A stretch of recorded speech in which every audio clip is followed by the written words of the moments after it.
is joining. As Cecile mentioned, just a quick note that this session will be recorded. We understand that some will be able to join now, but the material will be available online for those of you who would like to actually visit and listen to the discussion later on.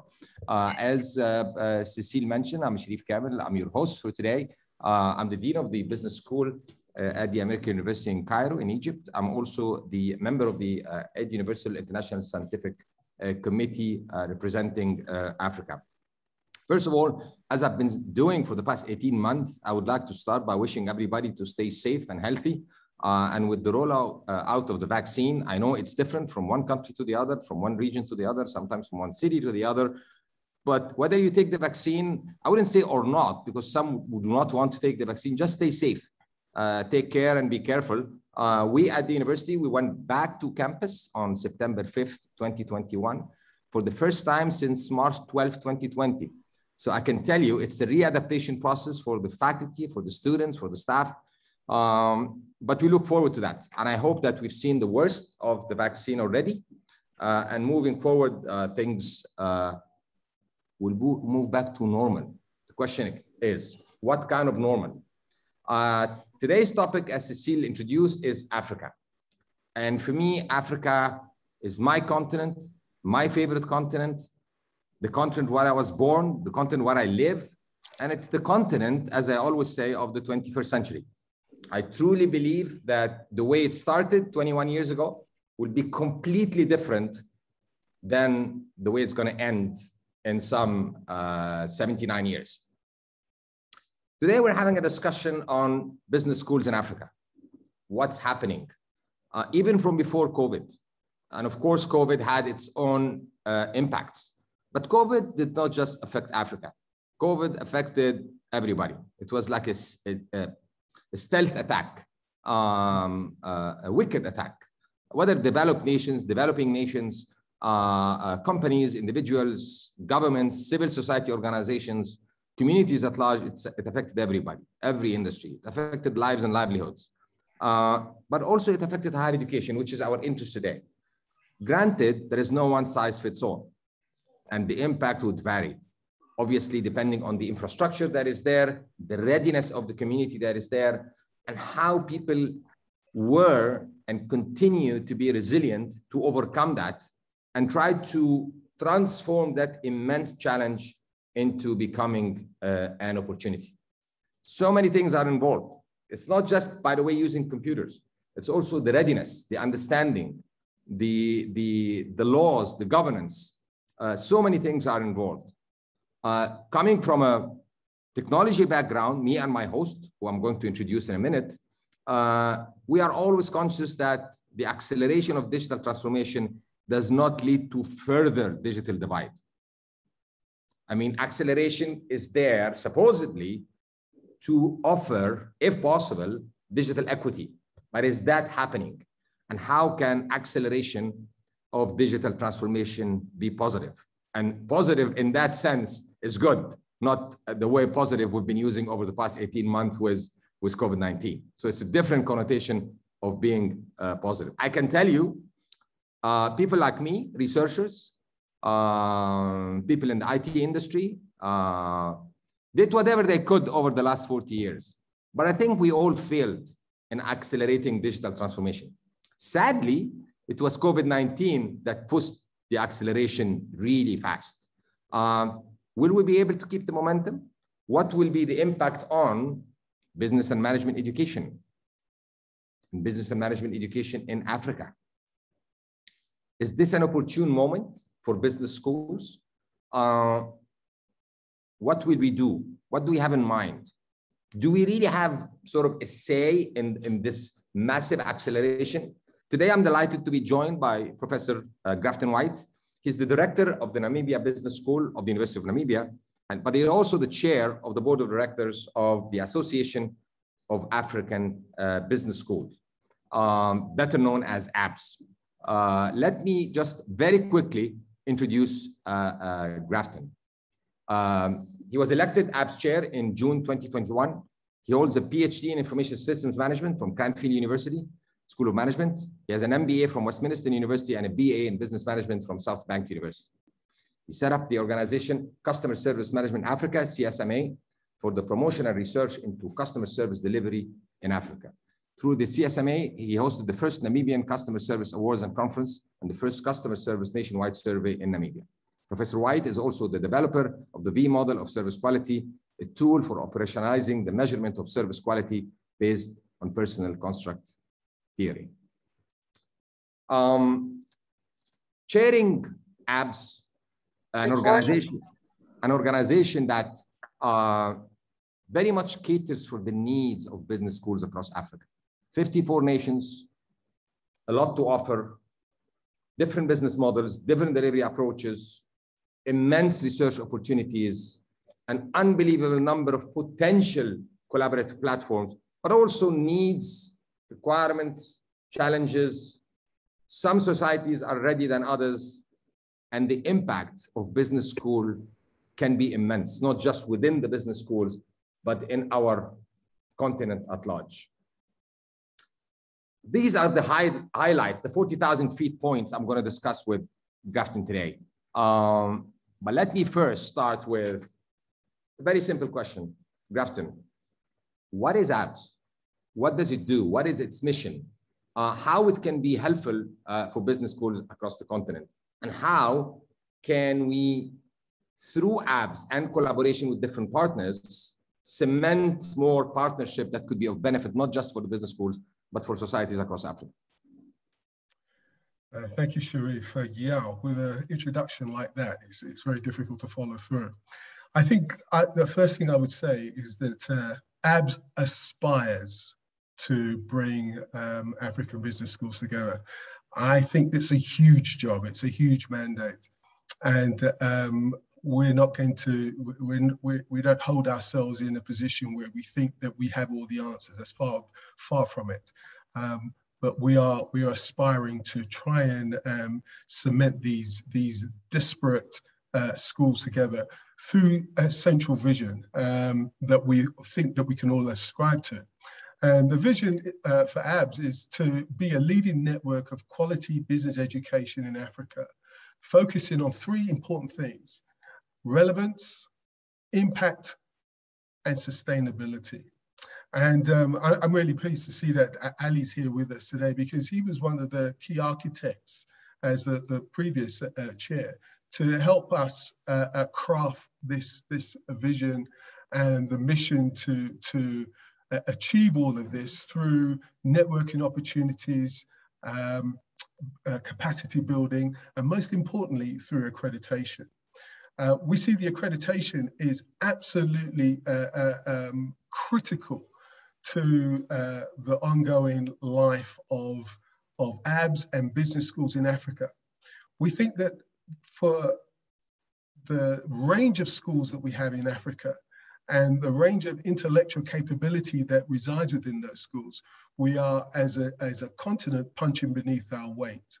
We're not really bringing our best game to the continent and to the global world. And to do that, you need strong institutions and strong structures. And what I see here is that AABS is making a contribution to building and developing strong institutions and strong structures that will be sustainable, that will be relevant to Africa, and specifically to the African needs and African story, and will have impact on the African continent. And we see ourselves not so much as guardian, but as the flag wavers or the cheerleaders for that vision. That we want to see more being done, and the work that's being done by, firstly, the work that's being done by African business schools to be recognized. And then secondly, for more to be done, that we begin to hold our place on the global stage. So that's, in a nutshell, what my interpretation of AABS is about. One of the things I would also add to that, as a chairperson of AABS, in a long succession of people, is that definitely my role is to carry and pass on the baton. You know, we need to be there. AABS needs to be there. We need AABS. All of us, all of our business schools on the African continent, we need AABS. We need an institution like AABS that's going to promote us as a collective on the global stage. And especially with our accreditation facility or accreditation program that we're putting in place, that has been already launched, and we have our first schools who are going through that process. We think this is going to give a consistent seal of approval, a quality standard that we hope the rest of the world will be able to put their trust in.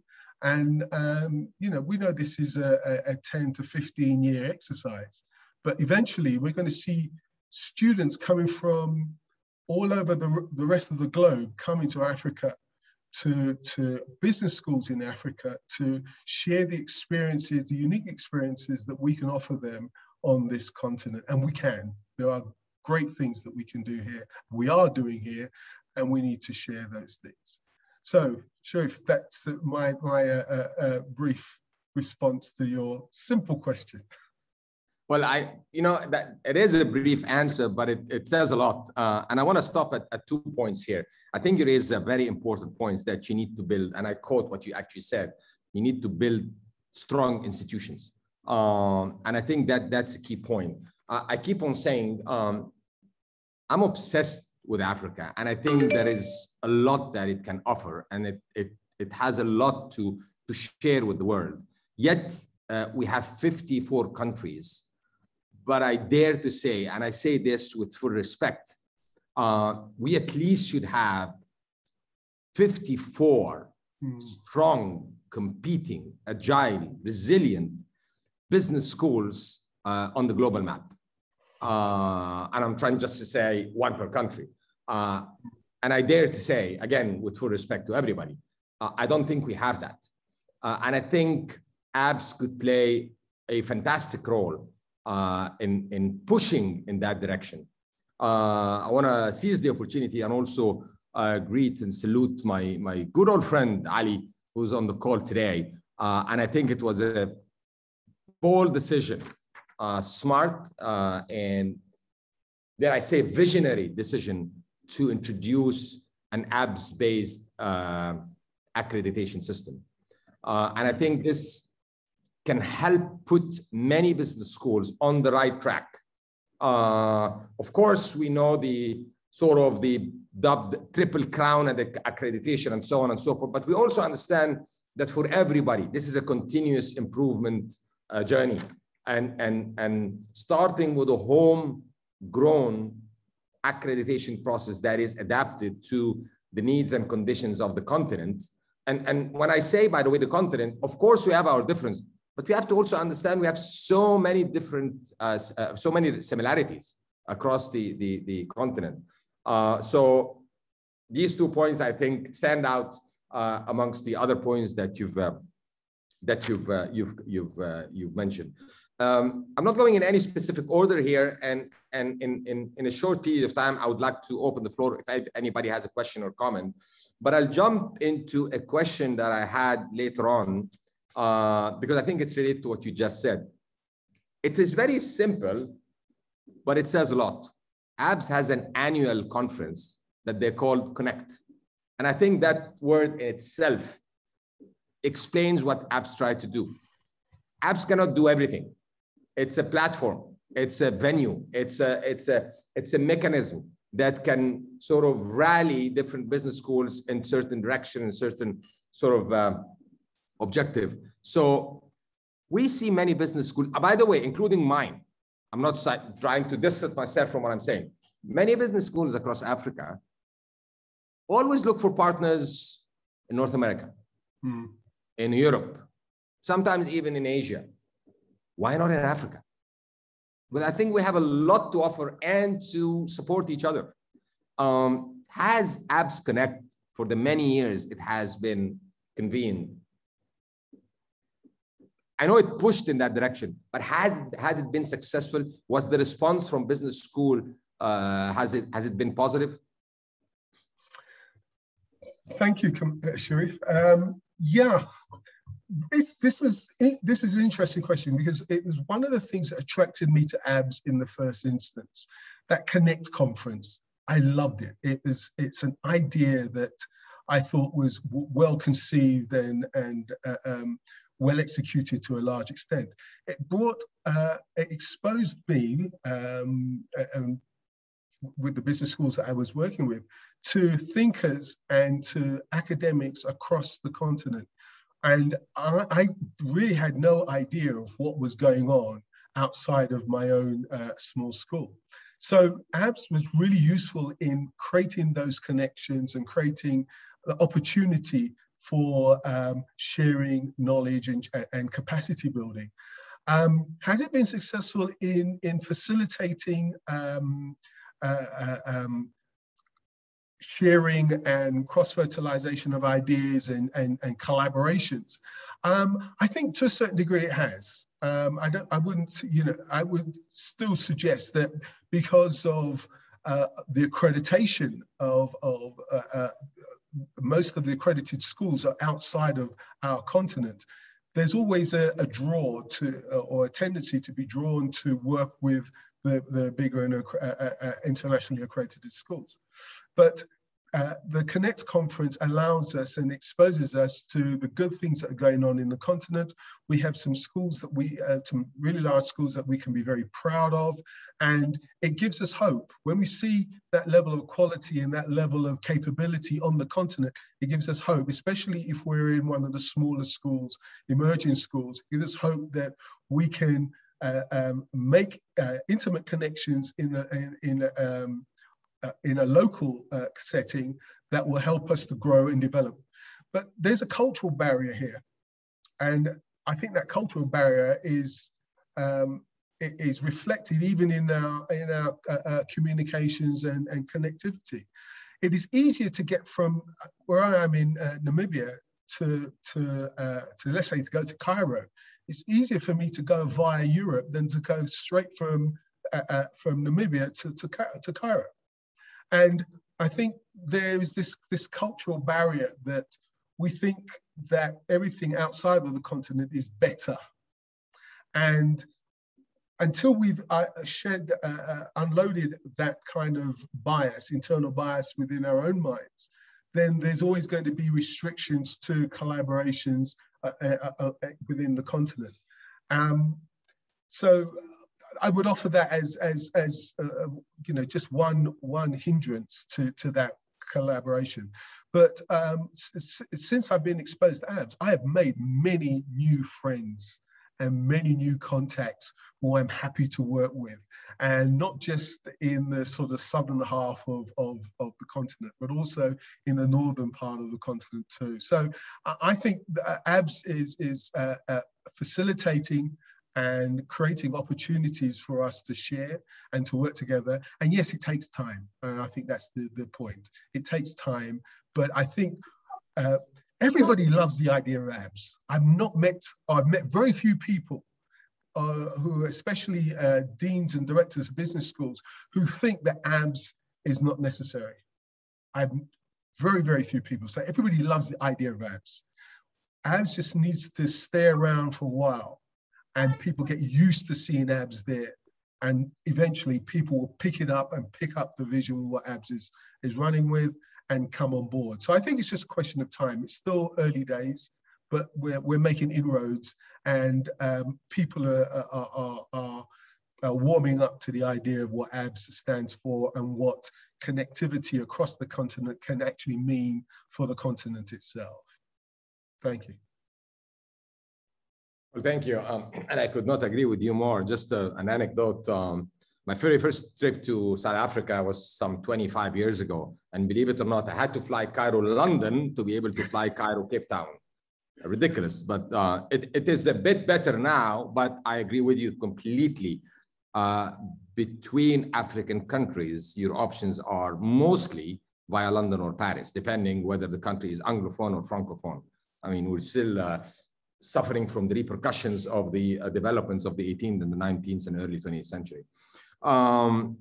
Moving on, even before COVID-19, we have to admit business schools across the continent had issues, had challenges. And undoubtedly, the pandemic exacerbated those challenges. From your standpoint, and I know that since at least COVID started, you've held probably 2, if not 3 board meetings. And I'm looking here, not the lens of AABS, but the lens of your impression on the landscape of business schools in the continent. And you've also held the most recent AABS Connect, of course, all virtually. But how would you describe the challenges or the top maybe 3 challenges faced by a business school, which will undoubtedly impact the space of business and management education, not just today, but in the foreseeable future? Yeah, good question. Thank you. I think everybody, all the business schools, and I was looking at some of the, looking on the internet and LinkedIn of some of the big business schools in Europe, and they're all struggling with the same kind of problems. Firstly, we needed to look at our delivery, our mode of delivery and content. Everybody was struggling with that because of COVID. So African schools weren't unique in that respect. But I think something that's come out of that is, what's our USP? What's our unique selling point? What is it that Africa does uniquely and uniquely well? And I think every business school had to think about that, because if you're now saying you're delivering your courses online, like many of us did, we said, no, we're going to move online and we're going to deliver our course online. You found that you've just opened yourself up to a huge marketplace, a global marketplace, where there's lots of other highly competent schools out there who are actually doing exactly the same thing. So what is it that you're offering that's going to be unique and attractive to your schools in Africa, to your students in Africa?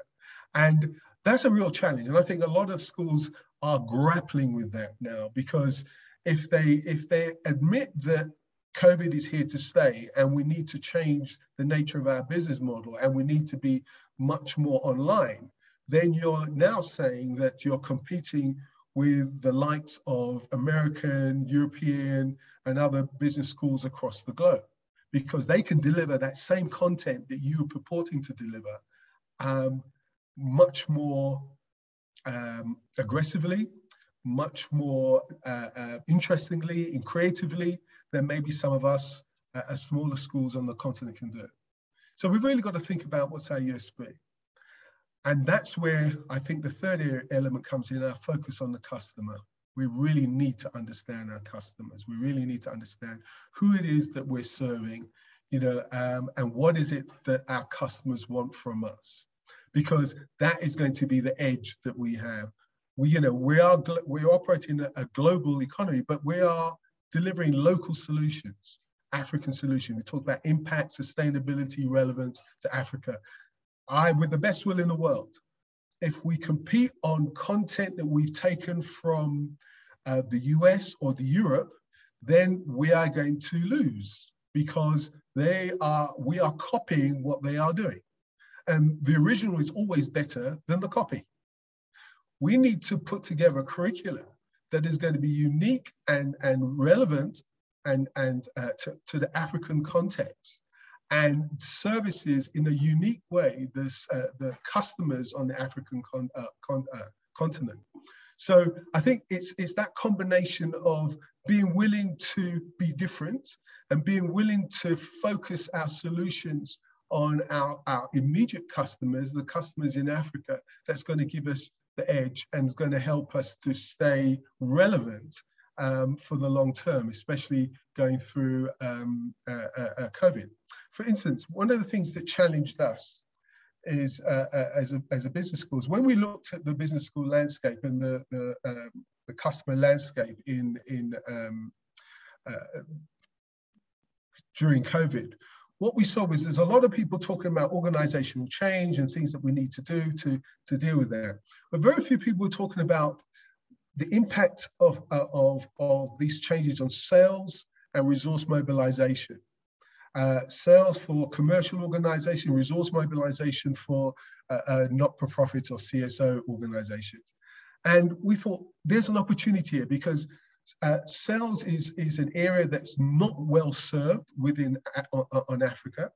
And resource mobilization is an area where most of our universities are struggling, given depleting resources from our governments to fund our schools and to fund our universities. Resource mobilization is a big issue for most of us in the not-for-profit sector. So we decided that we're going to try and address this issue head on, and we put together a conference that we're hosting in November on how to manage teams in a post-COVID environment, sales and resource mobilization teams in a post-COVID environment. So that's just one example of an idea that emerged from the pandemic.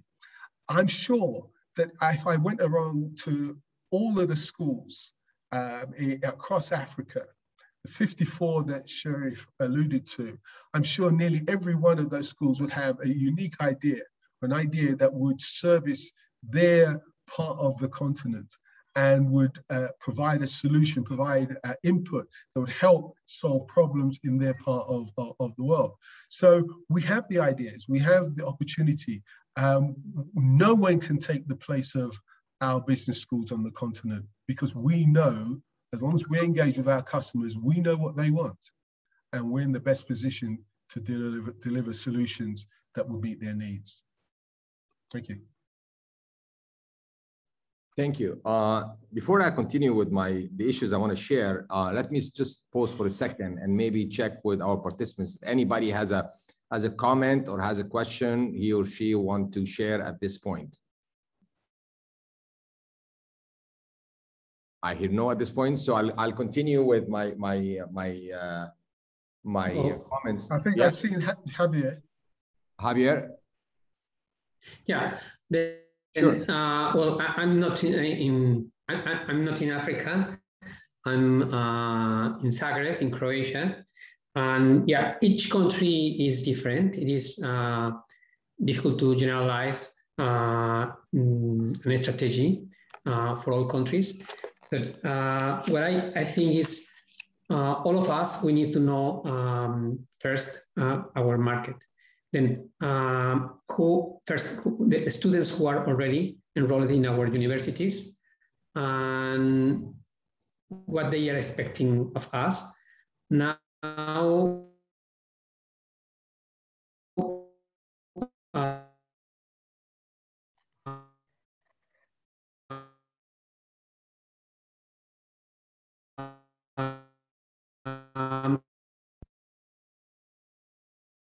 they are happy to be back in the university.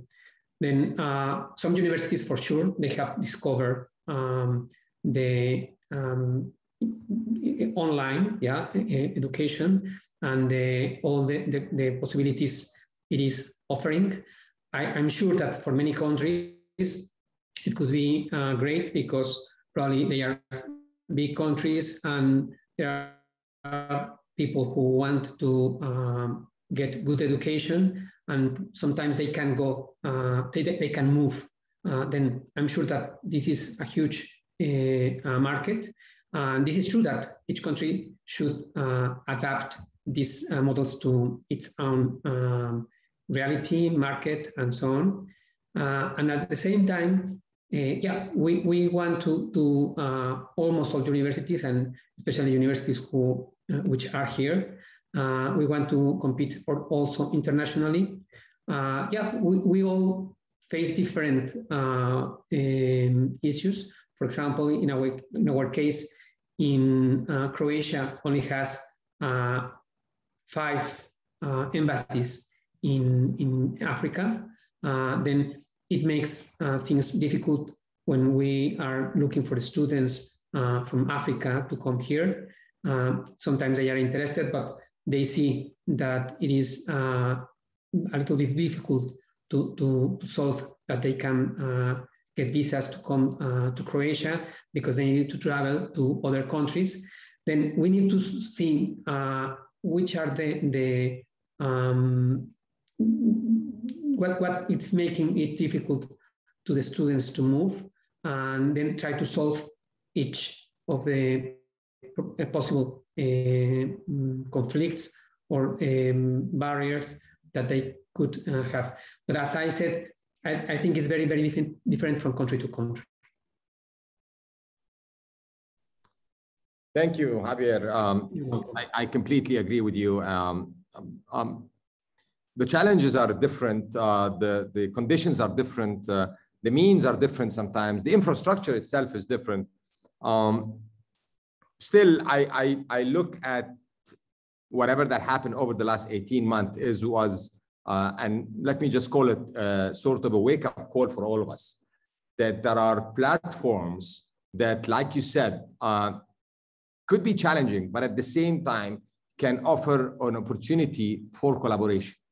Surely, I would have loved to have this session sitting around the same table in the same room.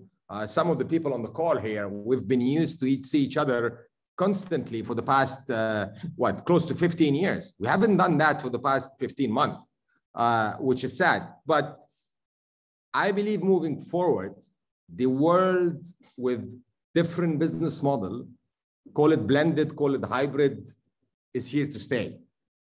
And it will be up to us to work together around those challenges to better serve the only reason we're here in this business, which is students, the future entrepreneurs and business leaders and change makers in every society. And I want to finish here before listening to what Gloria has to say by saying the notion of internationalization, for example, in my case, in my school, was supported big time through the online platforms, because we managed to work with more business schools around the world over the past 18 months compared to maybe the last 5 years. So it's a blend of pros and cons, but I think it's up to us, we management and people, to try to find the most suitable formula, which is, as you said, is not one size fits all. Thank you, Javier. Gloria? Okay, thank you very much for the opportunity. Considering the challenges faced by business school in Africa, I was listening to Professor Whyte, who is suggesting we should look at our focus on our customers and develop programs which are relevant, which will be relevant to Africa in the long term. I want to juxtapose it against what you have said about internationalization, because the students we produce get into our local economies. But when it comes to recruitment, our own local businesses will prefer to recruit somebody from a business school outside of Africa than what we have produced internally here. And so this is one challenge AABS will want to look at in terms of the content we develop, that is not just localized to Africa, but that it can also solve our problems, our needs here, as well as international, so that the local businesses do not reject the students that we produce. So we may want to think about that. Thank you very much. Thank you, Gloria. And I want to pass the floor to Grafton, but let me just, before doing that, because Gloria raised a very important point, which is more or less also raised by Sarah on the chat. Her point is, I want to find out, as African, how are we going to champion our unique context when we appear to copy textbooks, case studies, almost everything from Europe and America. Very valid points. And what Gloria and Sarah are raising is something that happens in many business schools, but I can also tell you not in all business schools. And I can give you several examples, but I'll just stop at one. The notion of localization is extremely important. What interests us at the outset is what happens in Africa, but also we have to have bridges to know what's happening around the world. So the adaptation process is extremely invaluable. And I can tell you that as an example, since 2018, ACSB worked with several schools in the continent to produce the first peer-reviewed journal focused on case studies coming from Africa. So this is content coming from across the continent, and it's extremely important. But that's not enough.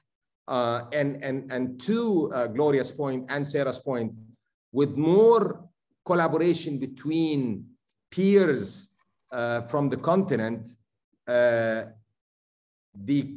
content that we use from outside Africa will be less.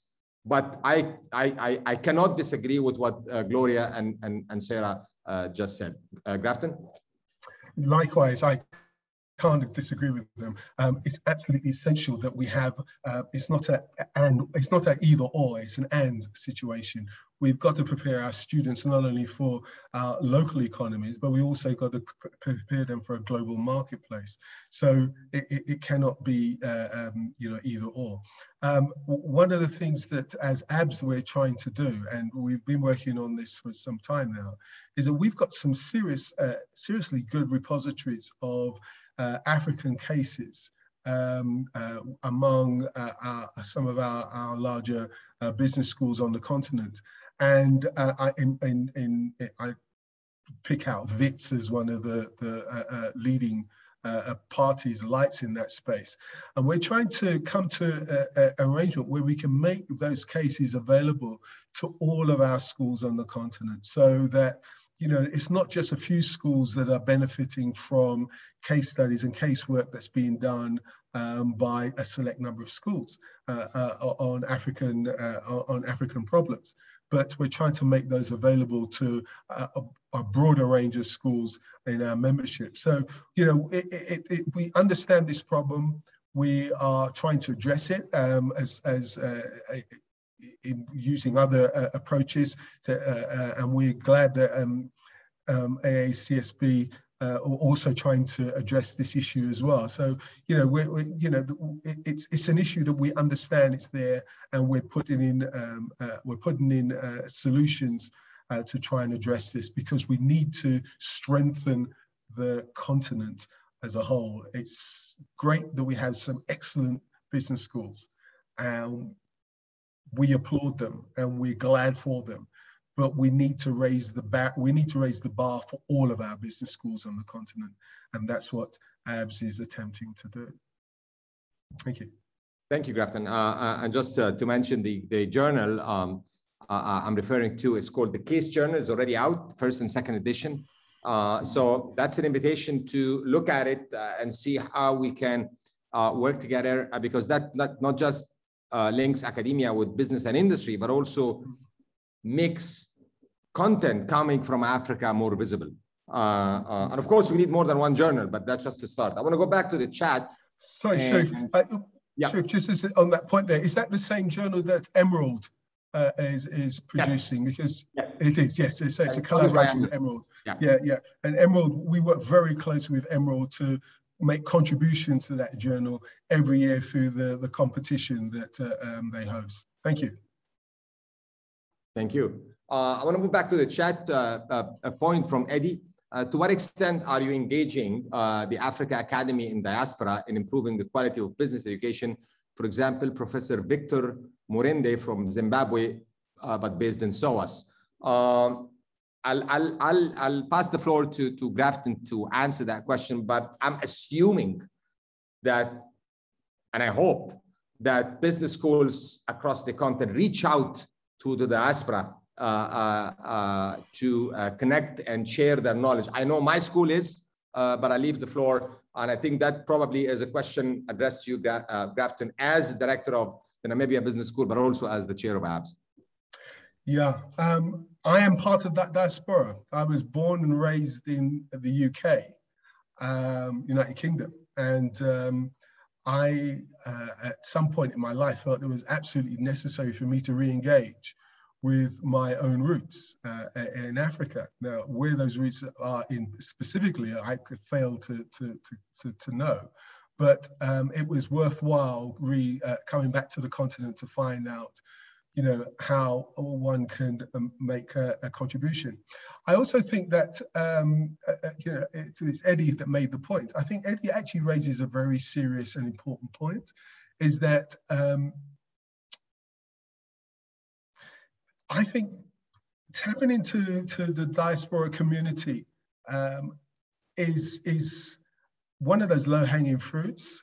I think for a lot of us, for a lot of countries in Africa, they have a lot, they've maybe spent a lot of money training academics, training people in business, who then go off to other countries to work and to make a living. Well, you can understand this.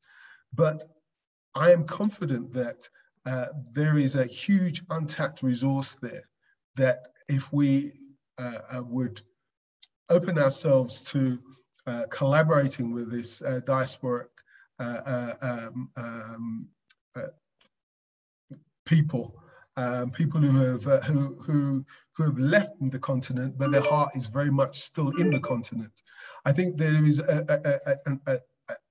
a reservoir of resources there that we can tap into that will benefit us as a continent and help us to you know, use the best of what the West has, the developed world has, and bring that in and transplant that into our own context and opportunities here.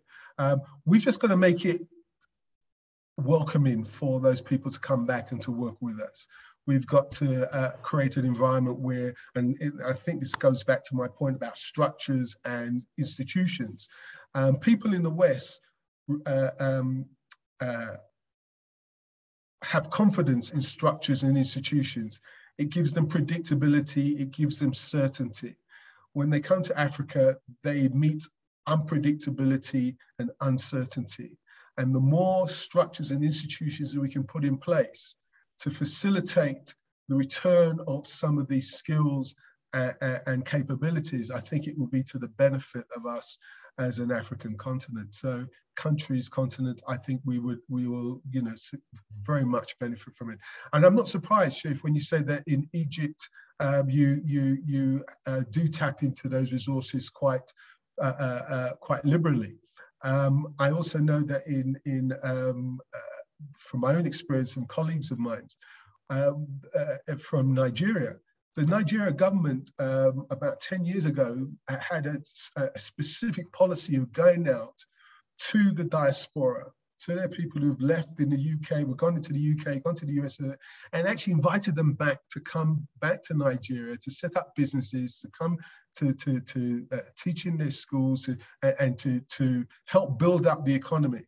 And you know, we've seen significant benefits over the last 10 years through that policy, which wasn't well publicized, but I know for a fact that was actually happening. So there's a real source of opportunity and resource there. So I totally agree with Eddie. We need to tap into this. We need to pull from these folks. If we as AABS reach out to some of these academics, I'm sure they'd be more than happy to engage with us and to work with us. And I'm sure that'll be the case on a school-by-school basis too. Thank you. Thank you, Grafton. Nobody could have said it better. I think the opportunities are there, and I'm sure many business schools reach out to the diaspora, but also to each other. And I can tell you, we all have something to learn from each other, if not more. We as a school, by the way, we reach out to our colleagues and friends in South Africa, in Nigeria, in Ghana, in Tunisia, in Morocco. So it's in Kenya. So it's and the more we reach out to them, the more we know that there are things that we can do better. So there is a lot that we learn from each other. Sarah had another point in the chat, and let me take that before going back to the questions. We still have 10 minutes to go. So Sarah asks, also as business schools in Africa, we need to create programs to orient our mindset on the Africa Continental Free Trade Agreement as a means to support this laudable agenda of our leaders. I cannot agree with you more, and forgive me, it is a bit of a coincidence, I'm assuming, that you're asking me that question. because my school just a month ago launched an African regional trade professional certificate that was attended by, I think, 25 representatives of 25 African countries. And it was supported by a couple of government funding agencies led by the business school. So I'm sure there are others who did the same as us. But the question is to communicate the message. I know we have a sort of a nagging communication platform. So I'm sure it was out as news, but you raise a very important point. African trade is a big deal. And with the growth rate in the African continent, and I don't need to tell you this, I'm sure you all know, look at the numbers globally come 2050. Not just the youth numbers, but the growth rates. And that opens up immense opportunities. And I believe business school should have a say in that. Business school impact does not stop within the boundaries of the campus. It is basically societal impact. And I think programs like the trade professional certificate or specific programs that address the Continental Free Trade Agreement is just spot on. Could I comment there? I mean, I think it's absolutely fantastic. I love the comment from both Sarah and your response. One of the hindrances, though, to this orientation to African free trade is, I think, the attitude facing a lot of schools and the way they were set up in the first place and managed on an ongoing basis. One of the things that business schools, many business schools in Africa are operating in a very immature context. In the university that they're working with, are operating in a very immature context. What I mean by this is that the business school is set up as a cash cow. A lot of universities are cash strapped at the moment. They see a business school is a way of generating easy revenue, easy cash. Just put on some business courses there and executive education, you make loads of money. And they don't allow the business school to have the autonomy it needs to grow and to mature.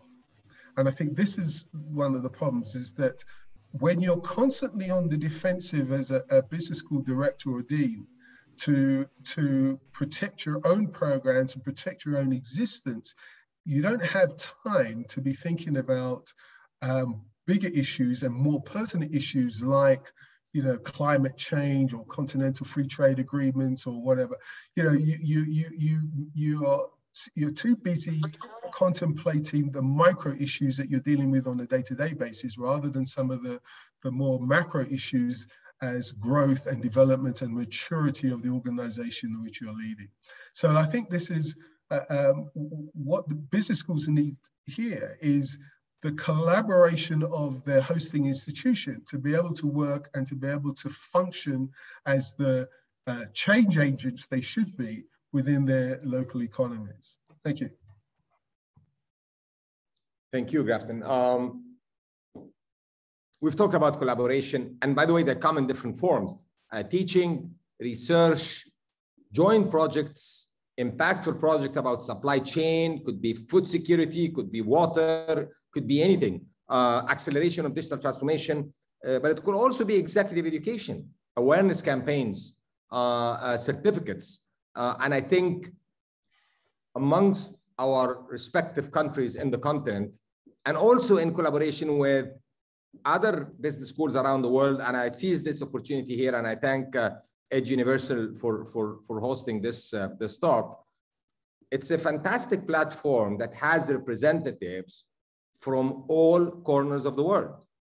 Of course, we're advocating that African business schools should work together, but there is also a lot to learn from business schools outside the African continent.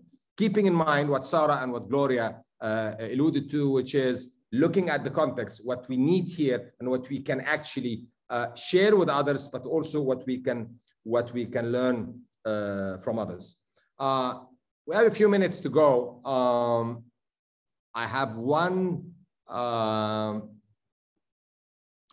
point here from actually Mary Jo from Edge Universal. Let me read it out.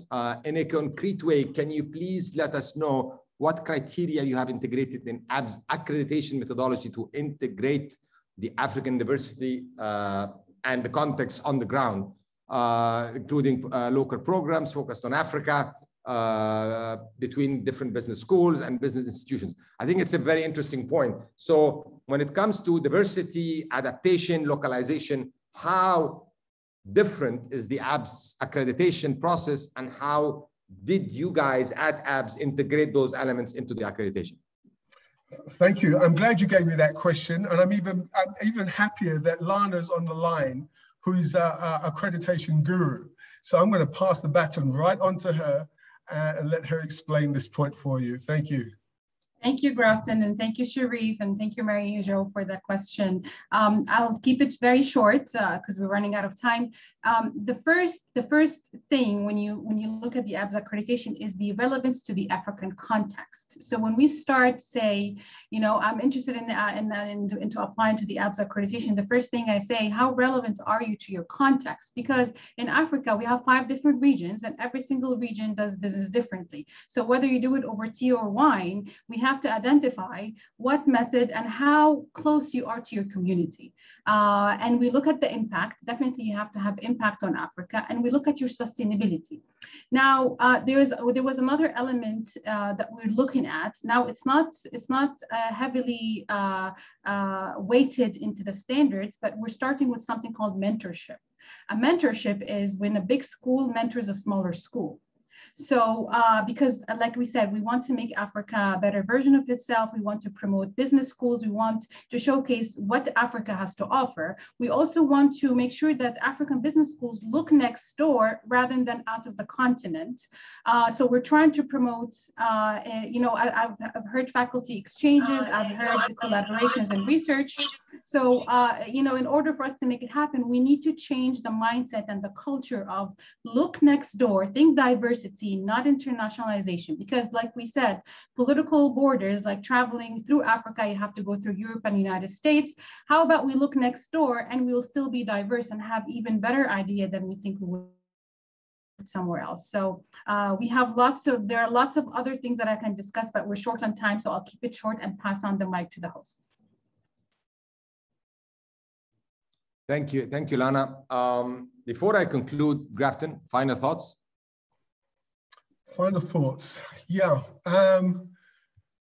We've covered a lot of areas. We've just skated over most of the issues here, really. I mean, there's so many things that we could talk about. But I think one of the questions we wanted to address is what's the possible impact of the sort of digital transformation going forward on business schools?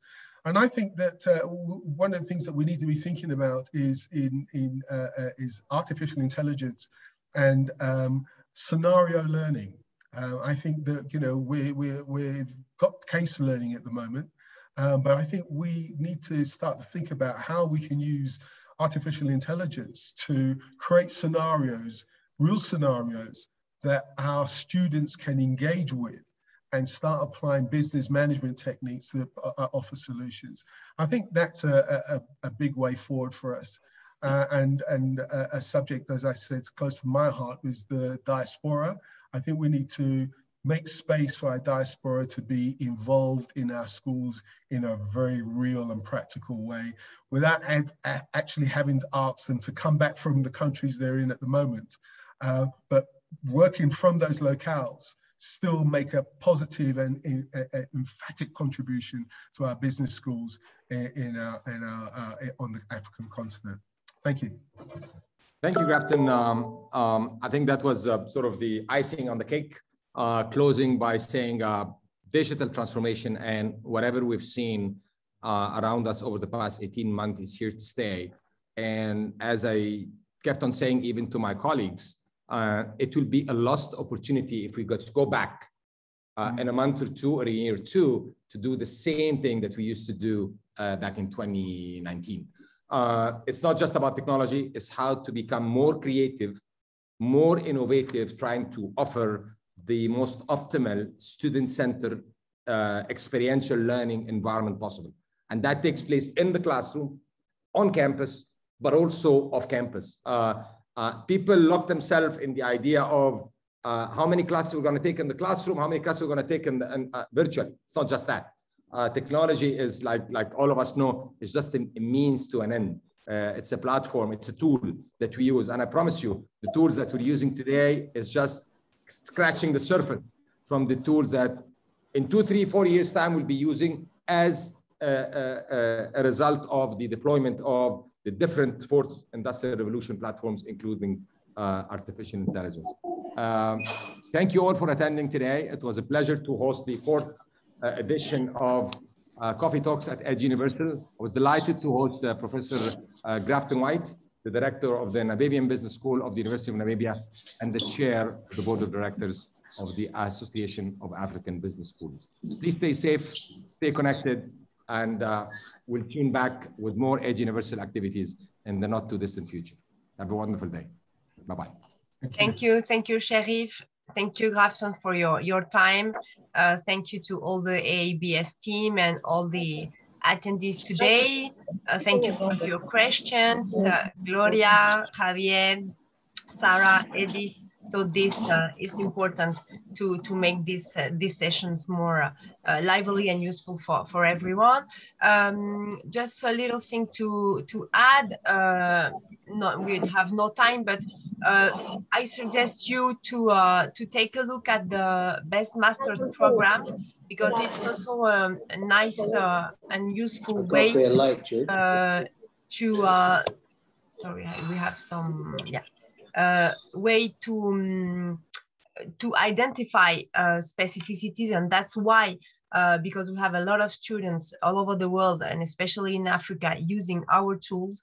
After Europe, it's really the region we have more students engaged in our tools. So we are really committed with this. Our mission in Edge Universal is also to help business school working together, but our first mission is to help students in finding the right training, the right program for them. That's why we are managing rankings about programs, and that's why these rankings are focused on specific topics. It's a way for the schools, for the universities to make their programs better identified by students, their specificities, their diversity, because it could be complicated to be recognized as to have your identity, your diversity really recognized globally. But it starts with some specific programs that really truly show and explain what you are, and that's why it's very important for us to manage and to develop our rankings, program rankings. And so take a look if you are looking for partners, if you are thinking about new programs to create, it's also a good start for you to identify what is happening from this, focusing on the programs. So thank you, everyone. This is recorded, so you will have the opportunity to take a look again and to share the video. And don't forget that we have this meeting every week. Next week, we will welcome George Jabbour, our scientific committee member from North America, and with 3 deans from United States, and they will be sharing their experience about the pandemic and the vision they have, and the challenges they are facing, and the solution they are imagining now. So have a nice day or evening, and see you soon. Bye, take care. Bye. Bye-bye. Thank you. Bye. See you soon. Bye. Bye. Thank you. Bye-bye. See you, Bye, Anita. Anita. See you. Hello, Mike. Bye, Sefé. Salut, Sherif. See you soon. Thank you very much. Salut, bye-bye. Bye. À bientôt. À bientôt. Merci beaucoup. Je t'en prie.